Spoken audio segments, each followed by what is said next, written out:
శ్రీమాత్రే నమ. జయ గురు దత్తాత్రేయ నమ. ఈ వీడియోలో మనం వృషభ రాశి వారికి ఆలస్య వివాహానికి కారణం ఏంటి, వివాహం తర్వాత వస్తున్నటువంటి సమస్యలు ఏ విధంగా పరిష్కరించుకోవాలి, వృషభ రాశి వారికి ఏ విధంగా ఉంటుందో ఈ వీడియోలో తెలుసుకుందాం. వృషభ రాశి వారికి శుక్రుడు అధిపతి, అలాగే వివాహానికి సప్తమ స్థానం చూస్తాం కాబట్టి సప్తమాధిపతిగా ఉన్నటువంటి వాడు కుజుడు. ఇక్కడ స్త్రీ జాతకం అయితే స్త్రీకి భర్తకారకుడు కుజుడవుతూ ఉంటాడు. అబ్బాయి జాతకం అయితే భార్యకారకుడు శుక్రుడు అవుతూ ఉంటాడు.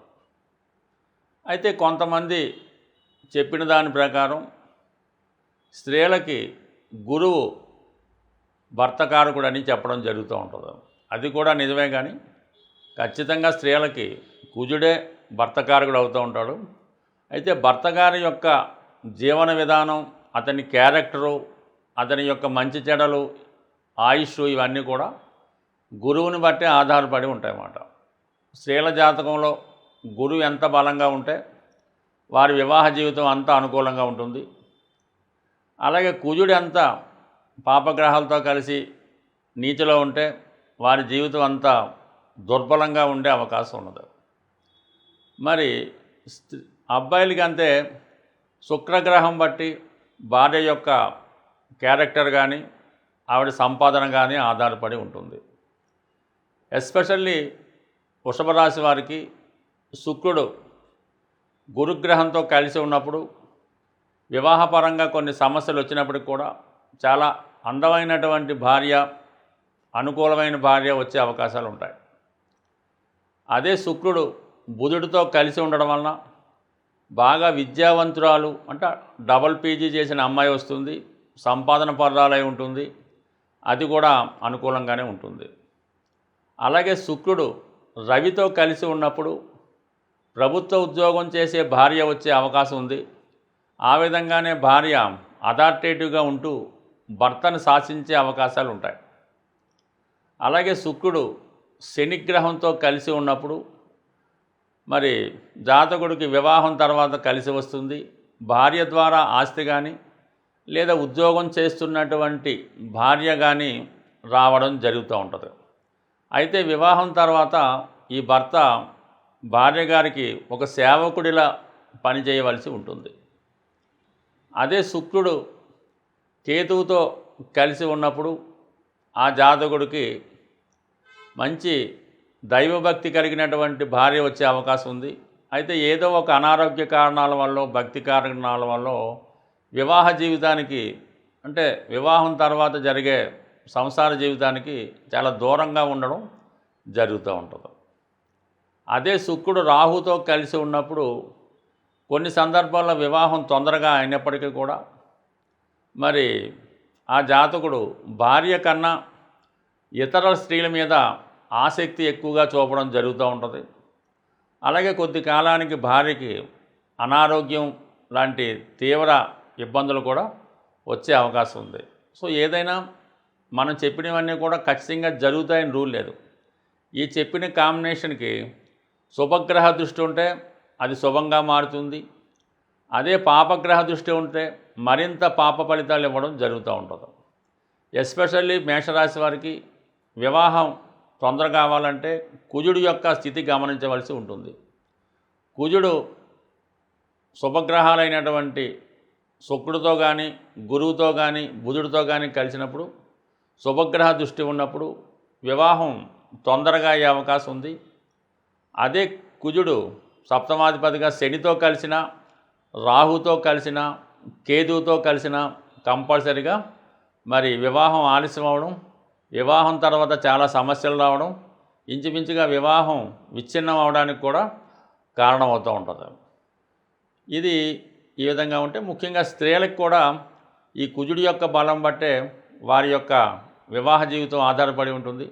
అయితే గురువు కూడా కంపల్సరిగా మనం చూడవలసి ఉంటుంది. అబ్బాయి జాతకంలో కానీ అమ్మాయి జాతకంలో కానీ సప్తమ స్థాన దోషం ఉన్నా, పంచమ దోషం ఉన్నా, ఏ దోషం ఉన్నా గురువు బలంగా ఉంటూ శుభుడై ఉంటే, అంటే శుభుడై ఉంటే చాలా శుభగ్రహాలతో కలిసి కానీ ఉచ్చులో కానీ మంచి నక్షత్రం మీద కానీ ఉన్నప్పుడు, పాపగ్రహాల దృష్టి లేనప్పుడు వాళ్ళు జీవితాంతం గొడవలు పడినప్పటికీ కూడా వివాహాన్ని పాడు చేసుకోకుండా ఏదో విధంగా ఆ సంసారాన్ని నిలబెట్టుకునే ప్రయత్నం జరుగుతూ ఉంటుంది. ఎస్పెషల్లీ 9వ స్థానం కూడా ఇంపార్టెంట్గా వివాహ వ్యవస్థ మీద ఆధారపడి ఉంటుంది. 9వ స్థానంలో శుభగ్రహం ఉన్నప్పుడు వారి యొక్క వివాహ జీవితం చాలా సుఖప్రదంగా ఉంటుంది. అదే 9వ స్థానంలో రాహువు లాంటి పాపగ్రహాలు ఉన్నప్పుడు మరి వివాహ వ్యవస్థ మీద గౌరవం లేకపోవడం, ఇతరత్రా సంబంధాలు పెట్టుకొని ఈ మధ్యకాలంలో మనం చూస్తున్నట్టు భార్యని భర్తని భార్య చంపుకోవడం కూడా ఈ 9వ స్థానంలో రాహుగ్రహ ప్రభావం వల్ల, ఆ రాహుపై కుజ దృష్టి వల్ల ఇటువంటి దారుణాలు జరగడం జరుగుతూ ఉంది. బట్ ఏదైనా ఒక జాతకంలో ఆ జాతకుడు సుఖపడాలంటే ఆ జాతక చక్రంలో పుట్టినప్పుడు శుక్రుడు, చంద్రుడు, గురువు మంచి శుభులై ఉండి ఎటువంటి కళంకం చెందకుండా శుభగ్రహాల వీక్షణలో ఉంటే 100% ఏ పరిస్థితుల్లో కూడా ఆ వివాహం నిలబడుతుంది. ఇదే గ్రహాలు పాపులతో కలిసి ఉన్నా, ఏ ఒక్క గ్రహానికి కళంకం పట్టినా, సప్తమ భావానికి పాపార్గళం పట్టినా ఆ జాతకం వివాహ విషయంలో ఇబ్బంది పడుతుంది. అంటే ఇప్పట్లో వివాహం చాలా ఆలస్యం అవుతుంది. ఆలస్యమైన తర్వాత కూడా తొందరలోనే ఇబ్బందులు రావడానికి కూడా ప్రస్తుతం ఉన్నటువంటి గ్రహస్థితి కూడా కారణమవుతుంటుంది. వీటిని నివారించుకునే విషయంలో వివాహ పొంతన చూసేటప్పుడు జాగ్రత్తగా పరిశీలించడం, అలాగే వివాహ ముహూర్తం కూడా ఒక మంచి ముహూర్తంలో వివాహం జరగడం వల్ల కొన్ని ఇటువంటి అనర్థాలు జరగకుండా మన వివాహ వ్యవస్థని కాపాడుకునే అవకాశం ఉంటుంది. వివాహం తర్వాత అనుకూలంగా ఉండాలన్నా, వివాహం తొందరగా కావాలన్నా స్త్రీలకి ఎప్పుడూ కూడా వాళ్ళు నిత్యం వారు చేసే ఈ స్నానం చేసినప్పుడు ఆ స్నానం చేసుకునే వాటర్లో కొద్దిగా పసుపు కలిపి స్నానం చేయడం వల్ల, అలాగే ఏదైనా దైవ దర్శనానికి టెంపుల్స్కి వెళ్ళినప్పుడు సాంప్రదాయ దుస్తులు ధరించడం, ముఖ్యంగా 2 చేతులకు కూడా గాజులు అంటే మట్టి గాజులు ధరించడం, అలాగే నుదిటిన సింధూరం, కాళ్ళకి పట్టీలు ఇవి ధరించడం వల్ల వారి జీవితం ఆనందంగా సంతోషంగా ఉంటుంది. తొందరగా వివాహం జరుగుతుంది. వివాహం తర్వాత కూడా అనుకూలంగా ఉంటుంది. అలాగే మగవారు కూడా సాంప్రదాయంగా ఉంటూ ప్రతిరోజు సూర్య నమస్కారం చేసుకొని ఆదిత్య ఉదయం చదువుకుంటూ హనుమాన్ ఆలయం దర్శించడం, హనుమాన్ని పూజించడం, బ్రహ్మచర్యాన్ని పాటించవలసి ఉంటుంది. 100% వివాహం జరిగేంత వరకు కూడా బ్రహ్మచర్యం పాటిస్తే వారి జీవితం వివాహం తర్వాత మోస్ట్ సక్సెస్ఫుల్గా ఉండడం జరుగుతూ ఉంటుంది. ఇది సాధ్యం అసాధ్యం నాకైతే తెలియదు, కానీ ఇరువురికి తొందరగా వివాహం జరగడానికి ఒక అద్భుతమైనటువంటి రెమెడీ చెప్పడం జరుగుతుంటుంది. సుమారుగా ఒక 25 సంవత్సరాలుగా నేను జ్యోతిష్ శాస్త్రంలో ఈ పరిహారం ప్రతి ఒక్కరికి వివాహం కాని వాళ్ళకి చెప్తూ ఉంటాను. ఇంచుమించుగా ఇది మనకు అవ్వలేదు అని ఒకళ్ళిద్దరు కూడా నాకు వచ్చి చెప్పినట్టు గుర్తయితే లేదు. అటువంటి గొప్ప రెమెడీ. అంటే దీంట్లో శ్రద్ధ ఇంపార్టెంటు, నమ్మకం ఇంపార్టెంటు. అప్పుడే మాత్రం ఈ ఫలిస్తుంది. ఇది చాలా సింపుల్ రెమెడీ. ఒక 8 మంగళవారాలు సెలెక్ట్ చేసుకోవాల్సి ఉంటుంది. మనం ఏదైతే ప్రారంభిస్తామో మంగళవారం, ఆ మంగళవారం రోజు ఎవరైతే సాధకుడు ఉంటాడో అది వారికి సాధన తార అయి ఉంటుంది. ఆ సాధన తార వచ్చిన రోజు మంగళవారం అయి ఆ రోజు ఈ 8 వారాలు చేయవలసి ఉంటుంది.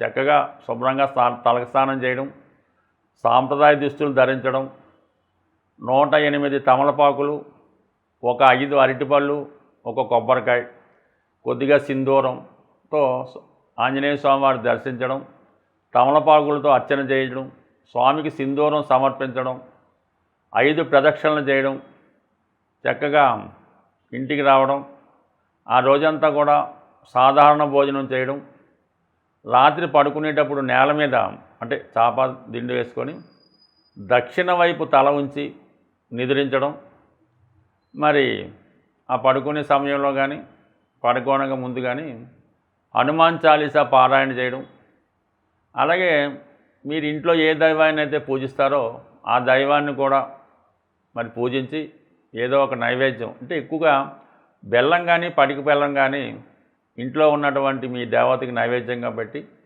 ఈ విధంగా 8 మంగళవారాలు పూర్తి చేయవలసి ఉంటుంది.